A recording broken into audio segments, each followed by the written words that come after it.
So, hi guys! Good morning! Talaga ba na may ganito talagang mga tao dito sa mundo ng sokmed? Dapat hiwalay talaga ang FB sa mga matatanda dahil katulad ni Ate Emilita, sobrang nangihirapan nga siya sa pag-spelling niya sa pangalan ni Beyonce, pero nakuha pa rin niyang mang-bash.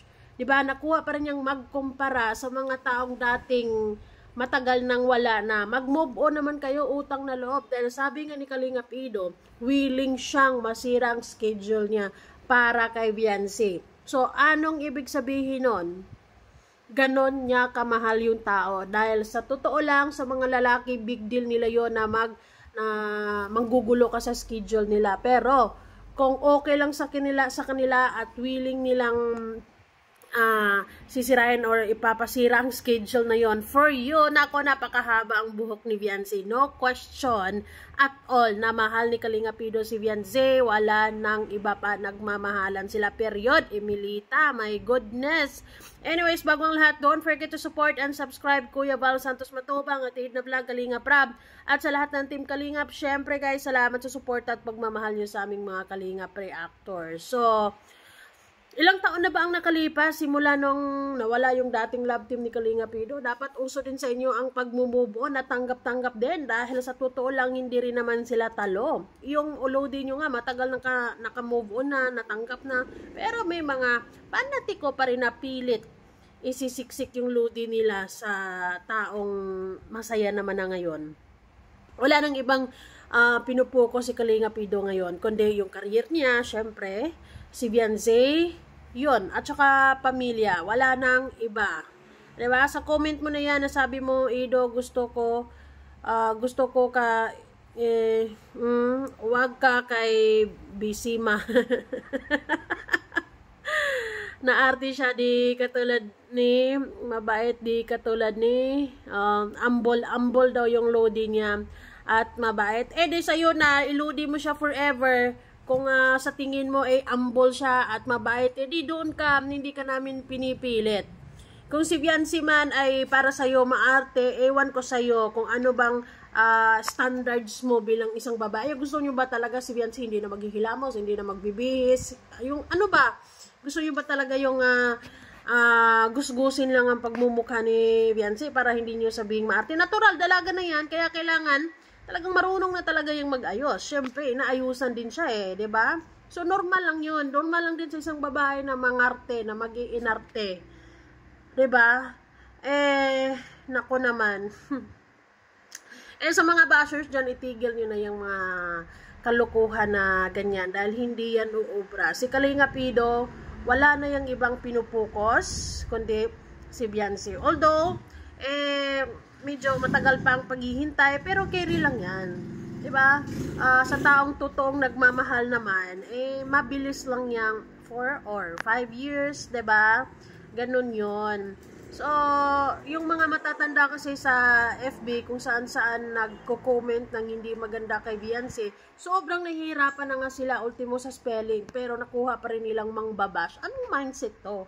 Sobrang sama na yung mga matatanda natin sa FB. Hindi lahat pero yung iba talaga na hindi ko maintindihan na dapat itong mga maedad na to, sila yung magsiset ng good example para sa mga kabataan, di ba? Pero sila pa yung nangunguna sa mga walang magandang or hindi magandang ganyan na sinasabi, di ba? Imbis na ikaw yung advice, pero mukhang wala sa bokabularyo ni Nanay Emilita ang pagkakaroon ng peace of mind at malawak ang pag-iisip, 'di ba? Na wag natin ikumpara sila dahil malayong malayo, milya-milya ang layo, 'di ba? At wag na ikumpara yung past sa present and future. Ano ngayon kung sa tingin mo maarte si Beyonce? Actually, napaka-simple pa rin ni Beyonce. Makikita mo lang yan na super or glammed or like naka-makeup, nakaayos na nga sobra, sexy yung mga damitan. Kapag photoshoot or may mga events na kailangang maganda. Pero pagka daily basis naman, si Beyonce, makikita mo na talagang normal lang. Alangan naman hindi magbihis, alangan naman hindi magilamos, alangan naman hindi maging presentable. Minsan nga kapag yung vlog ay nasa bahay lang nangyayari, nakikita nyo bang may makeup si Beyonce? Wala eh.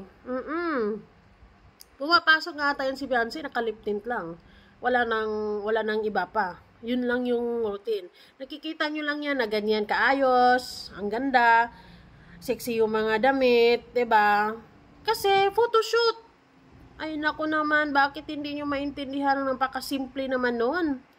Kung talagang mahal na mahal nyo yung loading nyo, mag-focus kayo doon. Hindi namin kayo pinipilit na panoorin ang EDSI. Basta ang alam namin, EDSI is real and nagmamahalan silang dalawa. Sigurado yan.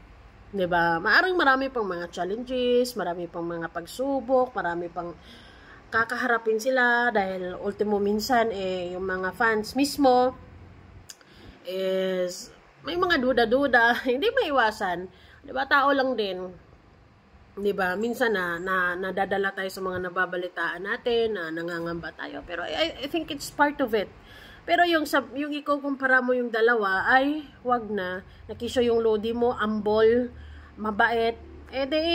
Yung Lodi mo na yung ambol at saka mabait. So kung ano si Beyonce, 'di ba? Grabe nga kasikat na 'yan. Grabe na nga bless niyan, pero sobra nanatili yung pagiging humble, nanatili yung pagiging mabait, hindi mapagmataas, mapalakaibigan, 'di ba? Ay nako naman. Nanatili sa Kalingap, nagtiwala kay Kalingap Rab, nagtiwala sa mga taong naniniwala sa kanya in the first place. Yung Lodi mo, kumusta naman? 'Di ba? Kumusta naman yung Lodi mo? Saan na ba ngayon? Anyways, it doesn't matter anymore. Wala din naman akong masamang tinapay sa Lodi mo. Kahit saan siya ngayon, sana okay siya, 'di ba? Dahil desisyon din niya yun sa buhay. Maybe hindi lang talaga para sa kanya ang kasikatan. Kaya mas pinili niya yung buhay na tahimik at wala masyadong bashers. Kasi syempre, kapag andito ka sa Sukmit bilang sikat, kilala, talagang hindi maiwasan yung pangbabash, 'di ba? Katulad ng ginagawa ni Ate Emilita, wala namang ginagawa si Beyonce sa kanya, pero ang dami niyang mga sinasabing hindi maganda. O, 'di ba? So actually guys, di ko alam kung sobrang anong galit niya kay Beyonce dahil ang post naman ni Inday basta Jomcar fan siya, Jomcar ang post niya. Pero Ido and Beyonce yung kino-comment niya. O di ba, lutang lang. Well, hindi ko rin na masisisi na ganyan siya kalutang dahil ultimo naman sa spelling Bisima. Sino ba yung Bisima na yan? At saka si sino si Bisima? Ay, nako. At saka Beyonce, di ba? Instead, Beyonce, hindi Bisima. Pero, whether you like it or not, bagay ang EDSI. Period. Di ba? Yung pagmamahal ni Kalinga Pido, yung pagmamahal ni Beyonce sa kanilang dalawa, yung pagmamahala nilang dalawa, I think it's enough for them to fight sa mga taong katulad ng mga ganitong pag-iisip. 'Di ba? Na sana hindi sila magpapadala sa kung anumang panghusga, sa kung anumang panglalait, sa kung anumang pangkukumpara, na sana mas magiging matatag silang dalawa. Di bali nang kahit masyadong magulo na minsan yung mga fans, di maiwasan 'yon. Sa dami ba naman kasi hindi maiwasan na magkaroon ng conflict sa mga naririnig, sa mga naobserbahan, 'di ba? Basta ang EDSI is okay, masaya at na-manage nila ang mga bagay-bagay. May sabi nga ni Beyonce, di ba? May mga tampuan, may mga hindi pagkakaunawaan minsan, pero carry lang. I think it's part of their growth and pagkakilanlan sa isa't isa na dadaan mo na sila sa tampu-tampuhan and then later on, doon nila actually mas makilala ang isa't isa. Kung anong gagawin nila after ng mga hindi magandang pagkakaunawaan na yon or sa mga misunderstanding, sa mga tampuhan na yon. And doon mas lalong tatatag ang kanilang pagmamahalan at samahan. O, di ba? So, basta, walang duda. EDSI is love. Move on na kayo. Oh my goodness naman. Panis na yan na yung mga kagustuhan nyo talaga, kahit ang tagal-tagal, kahit alam nyo namang imposible, gawin nyo talagang isisiksik nyo pa rin talaga. Be realistic, guys. Diba? Accept the realidad sa ngayon, and kung ano man ang ipinaglalaban ngayon ni Kalingap Ido, yun na yun. That's that. Okay? So, thank you so much guys. Kayo, ano masasabi nyo sa sinabi?